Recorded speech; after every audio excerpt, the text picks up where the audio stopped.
For Charlotte's at-large City Councilman John Lassiter, there are many aspects of his efforts on the city's behalf that he could share with us. As a veteran public servant, Lassiter has helped to usher in and guide a period of tremendous growth for the city. But among the top on his list for effort, time, and outcome would be the transformation of Center City. It's the economic driver, has the most jobs, the most activity. It also creates your identity. So most folks, when they think about their city, they think about their skyline, and they recognize that. So we're all proud, for example, on a Sunday afternoon when the sun's shining and they're showing shots of Bank of America Stadium, and behind that is our skyline. And that's part of what we own as citizens. And you want it to be healthy. You don't want it to be empty. You don't want it to have gaps in it. You want it, and if you can make it vibrant so that people are living there and they're working there and they're finding reasons to come in and out of there. So they come to a play, they come to a ball game, they come visit a park, they go to a festival. They find a reason to make that part of their choice with the other choices they have. The whole city begins to kind of work. This third-term city councilman has clearly helped to make it all work. Center City, Charlotte is now a mecca for people who work, live, play, and shop here. Of course, people being here means growth has skyrocketed.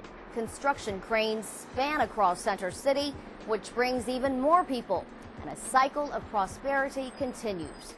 The density of people has allowed city leaders to partner with business leaders to bring suburban icons to Center City. To bring a Target and a Home Depot and a Best Buy and a Bed Bath & Beyond, and the kind of retail that suburban folks have had for a while but was really missing in the Center City, combined with a retail and restaurant component that'll be part of a new greenway, because they're uncapping kind of a hidden stream that will run from the hospital all the way over to Central Piedmont. And that creates another set of lifestyle that's part of makes this Center City alive all the time. John Lassiter has logged some 2 decades of public service in Charlotte. He's in his 6th year on City Council. Before that, he served 11 years on the school board and numerous boards and organizations for years before that.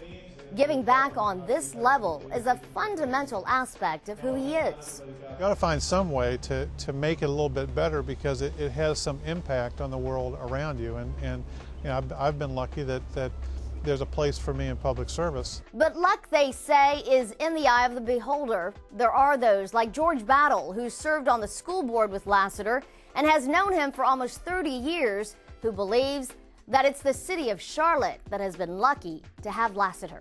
He's a strong-willed guy. I mean, he is intellectual, he's very thoughtful, and when he speaks, he's like E.F. Hutton. I always listen because he has something to say. I think John Lassiter takes a holistic approach to anything he looks at, whether it's for children or whether it's for the city of Charlotte. He looks at the pros and the cons, the costs, and the impact that it would have on the quality of life for every citizen. I've known John Lassiter for almost 30 years, and the more I know about the guy, the more I love him. He is a wonderful human being. To know Lassiter is to know that he is a quiet, contemplative leader. He's never afraid to ask the tough questions. He can be quite pointed, yet always diplomatic. He's the guy you like, but no, he certainly doesn't need you to like him back. And you get the sense when he's on watch, we will all be okay. And in Center City, under Lassiter's watch, it's been more than okay. I wanted to see this city be an attractive place, not just for me and my family, but a place where children would come back and want to live, where businesses would find this a place to grow, and be kind of at the top of the game among similar cities across the country. And despite some tough economic times, Charlotte still is a bright spot along most of cities in America. We're the largest tourist destination in North Carolina. It's not the beach, it's not the mountains, it's Charlotte, North Carolina, primarily because of our convention business. And that business is about to get a boost of mega proportions with the future NASCAR Hall of Fame, currently under construction. This project being here in Charlotte was the result of a focus by the city leaders to follow the example of Nashville, Tennessee, and country music. But then they recognized this is part of who we are, and they embraced it. They built a Country Music Hall of Fame, found a way to kind of turn it into a bit of a Hollywood for country music. And we came back going, we have NASCAR's right where we are. We're the center of all the teams. We're the center of all the drivers. They all live here. We've got the most famous and impressive track in the system.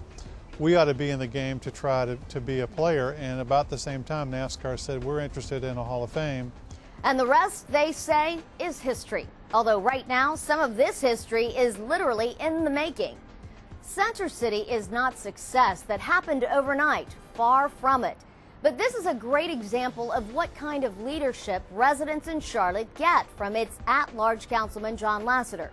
To many onlookers, Center City's success happened seemingly overnight. But those on the inside, like Lassiter, know this and the exciting projects yet to come took time, patience, readiness, and opportunity. Lassiter believes good leadership should always lead in a positive direction. But if you pace yourself and you identify projects and ideas that are going to have long-term benefit, and you match those with a cycle of what you can afford to do within your debt capacity and your current revenue, you can really make a special city, and we've done that.